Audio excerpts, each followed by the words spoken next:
Bonjour à tous, il est 7 heures et bienvenue dans Bonjour Omerta. Ce matin, je reçois le père Gaspard Craplet pour parler ensemble du carême, de ce qu'il représente à l'origine et aujourd'hui, mais aussi de la hausse des pratiques religieuses, notamment auprès de la jeunesse en France, et comprendre les causes de ce phénomène.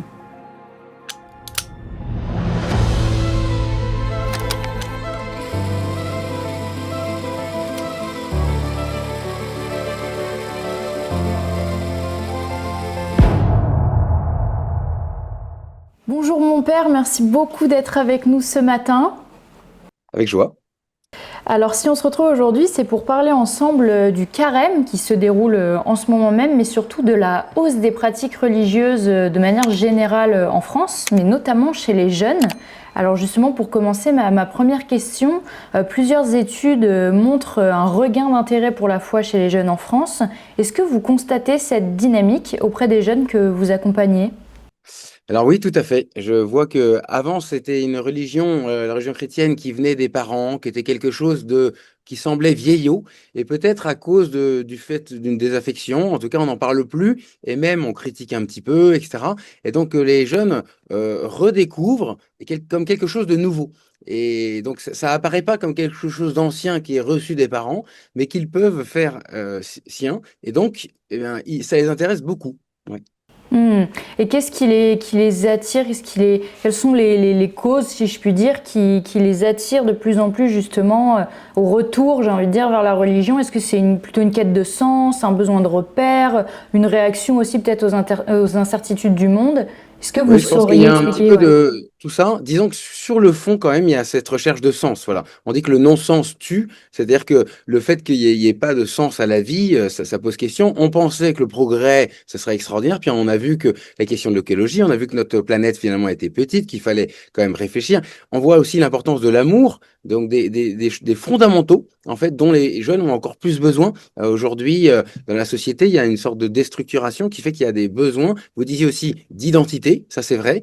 Voilà. Donc un ensemble de choses qui font que le jeune, vraiment, mais ce que je vois, c'est pas quelque chose simplement d'identitaire où on a besoin de repères. C'est quelque chose plus profond où on se pose des questions et on se dit qu'on n'a qu'une vie, qu'elle est courte et on voudrait la réussir dans la qualité, voilà, avec donc toute la dimension en fait de l'amour et de voilà quelque chose de qui est vraiment du sens, voilà. Hmm. Et selon vous, comment l'Église doit-elle accompagner cette nouvelle génération qui arrive aussi peut-être avec ses propres codes, ses propres attentes qui peuvent être différentes? Comment l'Église peut-elle s'adapter à son temps sans non plus rompre avec ses valeurs? Oui, évidemment, de toute façon, rompre avec les valeurs, c'est pas une option dans l'Église, mais surtout, c'est pas ce qu'attendent les jeunes. Bien sûr, ils veulent quelque chose de vrai. Moi, quand je leur fais des enseignements, ils me disent qu'ils veulent quelque chose où on dise franchement les choses. Voilà, on tourne pas autour du pot, on parle vrai. Voilà. Et en fait, l'Église, elle est forcément composée de personnes qui sont aussi de tous les âges, donc aussi plus âgées. Et donc, il s'agit de faire la place. Je pense pas qu'on puisse tellement se dire comment je vais accueillir moi les jeunes.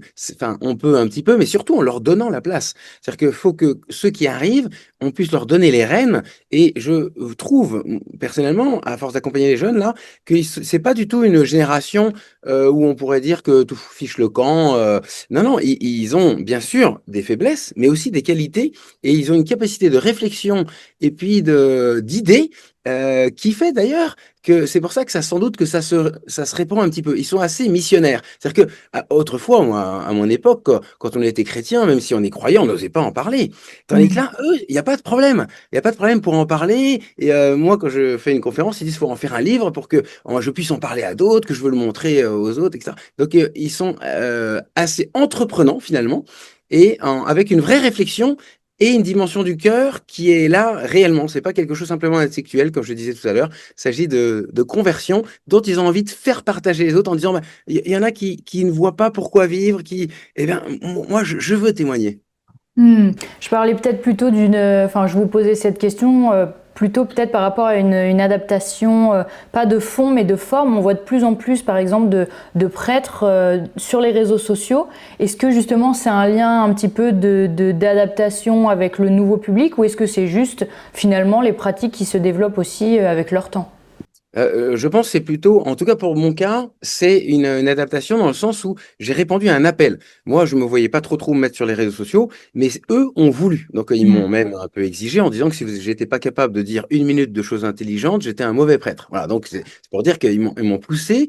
Et par contre, là où j'ai accepté de jouer leur jeu, c'est-à-dire qu'il faut faire confiance à leurs idées. Alors eux, ils n'ont pas forcément tout de suite la formation pour s'y mettre, mais je pense qu'ils vont prendre le relais petit à petit. Parce que eux, ils ont un grand besoin de formation, ils vont se former et petit à petit, ils vont avoir la possibilité donc de prendre le relais, vraiment. Alors de manière plus générale, pas seulement chez les jeunes, on observe quand même cette année une participation plus importante au mercredi des cendres par exemple ou aux offices de carême. Est-ce que vous avez constaté ça cette année et si oui, comment pareil vous l'expliquez que ce phénomène se développe pas seulement chez les jeunes mais de manière générale en France? Oui, alors, moi, je j'ai pas de paroisse, je m'occupe de jeunes, donc je suis toujours un peu en montagne à faire des camps. Mais les jeunes que j'accueille, sont arrivés là, c'est là samedi en disant: «Mais c'était incroyable ce mercredi des Cendres, il y avait plus assez de place, c'était, on a rajouté pourtant une messe, mais il y en avait pas assez» et cetera. Donc il y a alors peut-être que, ça correspond à plusieurs choses. D'abord un besoin de rite. Ensuite, le sens de la descendre sur la tête qui marque l'humilité, le désir de conversion, donc là qui va toucher le cœur. Donc le rite, c'est la forme, le cœur, donc il y a les deux à la fois. Ensuite, l'aspect communautaire, où on va tous ensemble vivre quelque chose. Donc les jeunes, comme je disais, qui sont un peu missionnaires, ils en parlent. Est-ce que tu viens? Voilà, donc ils sont à plusieurs. Il y a un jeune qui m'a dit, ben, nous on est venus à 5, les autres connaissaient pas, mais ça les intéressait de connaître, etc. Et puis, bien sûr, il y a toute cette dimension de, oui, de communautaire au sens où on appartient à quelque chose qui rentre dans la tradition. Voilà, on s'inscrit dans quelque chose qui est voilà, quelque chose de vieux, qui paraît rassurant. Et puis bien sûr, il y a tout le côté missionnaire parce que se promener avec une croix, moi à mon époque, jamais on nettoyait ça tout de suite. Alors que là, au contraire, on voit ça sur les réseaux. Alors c'est là aussi où les réseaux ont un impact puisqu'ils montrent quelque chose qui était un peu caché. Il fallait aller dans les églises.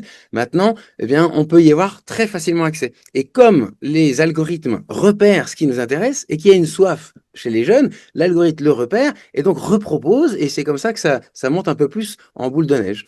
Et cette hausse de la pratique, est-ce qu'elle se traduit, est-ce que vous pensez que c'est un phénomène ponctuel ou est-ce que c'est un mouvement de fond qui va être durable selon vous?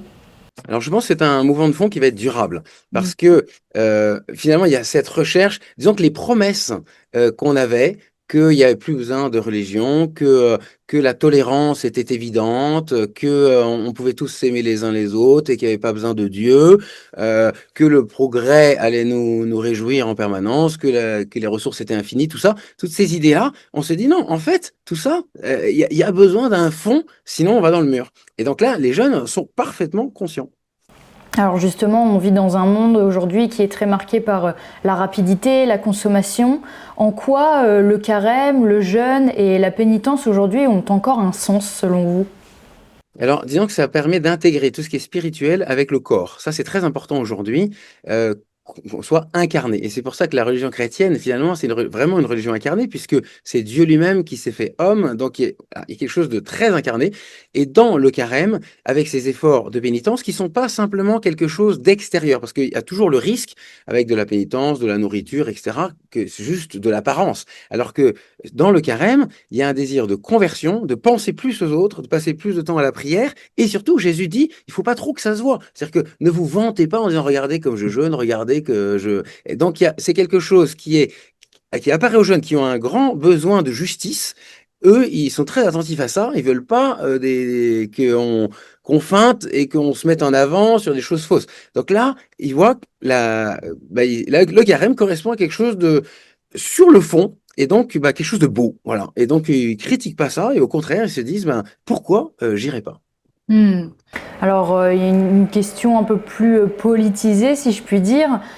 Comment avez-vous réagi au message de l'ambassade de France qui a souhaité un bon début de Ramadan, qui a commencé quasiment en même temps que le carême, sans pour autant communiquer de manière similaire pour le début du carême? Oui, ça me paraît un peu classique, c'est-à-dire que ils se rendent pas compte. Ils sont dans le train-train. La religion chrétienne est connue, elle est là, et on fait moins attention. Voilà. Mm. Donc on fait attention aux autres, mais là, et puis il y a une sorte de culture quand même du fait que le christianisme, il faut bien qu'il reste à sa place et tout ça. Voilà. Donc, alors c'est un peu étonnant. Surtout venant de gens qui travaillent avec des catholiques, mais voilà, moi je pense qu'on pourrait le voir positivement au fait, en retournant à la chose, c'est en disant, au contraire, ça montre que ça pose pas de problème et que finalement, il y a une petite réticence traditionnelle, mais ils se donnent pas beaucoup de mal parce que finalement, ils voient pas une priorité. Ceci dit, à mon avis, c'est un tort et là, c'est là pour ça que les gens réagissent. Et là, il faut écouter le peuple toujours. Et c'est une erreur et une faute même qui, venant de professionnels, n'est pas tout à fait ajusté. Et comment analysez-vous aujourd'hui la laïcité en France? Est-ce que ça peut être lié? Est-ce qu'elle protège suffisamment la liberté religieuse ou est-ce qu'elle crée parfois un climat de retenue, voire d'autocensure pour justement les croyants, notamment catholiques? Alors, la laïcité, à l'origine, c'est quand même l'idée, c'est quand même de défendre la possibilité de chacun, la liberté de conscience, de pouvoir pratiquer sa religion. Toute la question est de savoir si la manière dont je pratique ma religion va imposer aux autres quelque chose ou pas. Voilà. Donc c'est là qu'il y a une retenue. On fait un petit peu attention. Les gens ont un peu peur. Et je ne crois pas qu'il y ait tellement de peur du christianisme, mais dans le doute, vous voyez, et sachant, comme je le disais, qu'il y a cette tradition un petit peu anticléricale quand même dans les pensées des Lumières qui sont assez répandues quand même dans la sphère politique. Eh bien, pour terminer cet entretien, que souhaiteriez-vous en cette période de carême? Quel message voulez-vous adresser à nos auditeurs plus âgés ou plus jeunes tels qu'ils soient?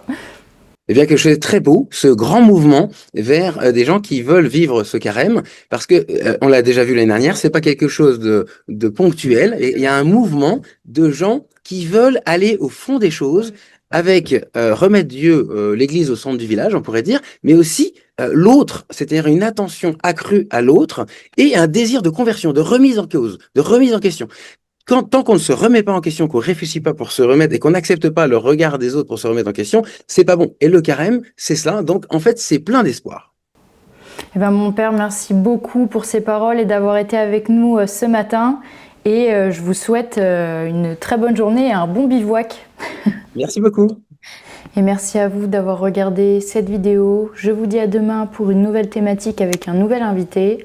En attendant, je vous souhaite à tous une excellente journée. À demain!